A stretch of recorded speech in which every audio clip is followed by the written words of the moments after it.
You bring up a wonderful issue. It can be so much of a challenge when we practice like this, when we've meditated, when we've dissected our experience, when we found the space. It's good, but it's like you say, it can create almost a groove in our consciousness. Every time something arises, we go to that modality, which is necessary to get space. But this is often the challenge for a lot of people, is can you drop all that? So a meditator, for example, a classic meditator that can achieve wonderful states of samadhi,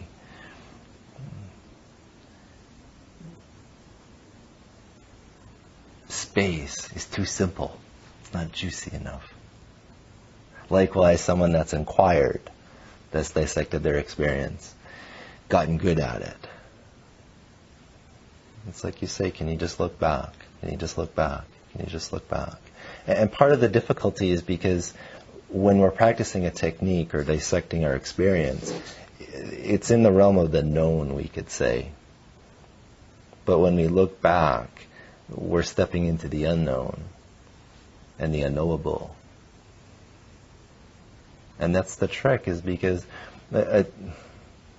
authentic non-dual awakening, it's always going to take us in the direction of fear at a certain point, because it's a shift in identity.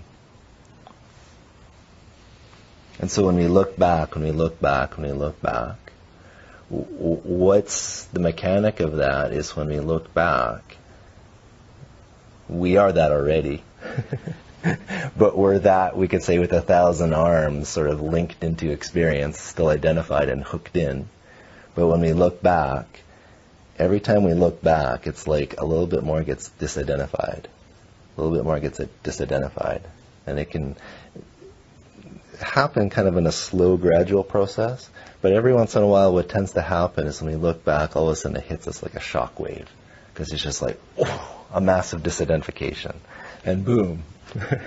That's what we would call a classic awakening experience. It doesn't have to look that way. But the simplicity of it is the simple turning back, turning back, turning back. And staying with the I don't know. Because the I don't know is of the mind. Most people, the I don't know gets too uncomfortable. So as soon as we hit that point of uncomfortability, we run to something else, the next experience, or the next technique, or the next distraction.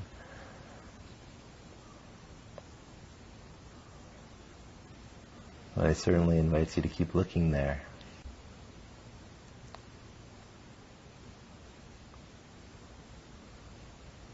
You see, ultimately, reality is non-dual, meaning there actually isn't a separation between awareness and its objects. But knowing that kind of intellectually doesn't really get us there. I mean, at any moment, the whole thing could just shatter. And we would just recognize ourselves as that. But for the rest of us, it's a very rare occurrence.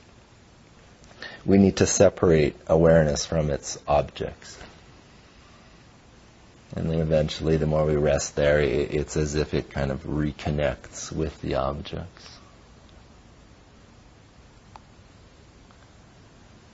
But that place of unknown, that place of emptiness that's behind the awarer, behind the witness,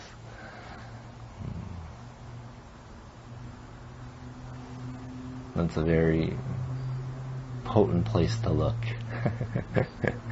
if you're interested in truth.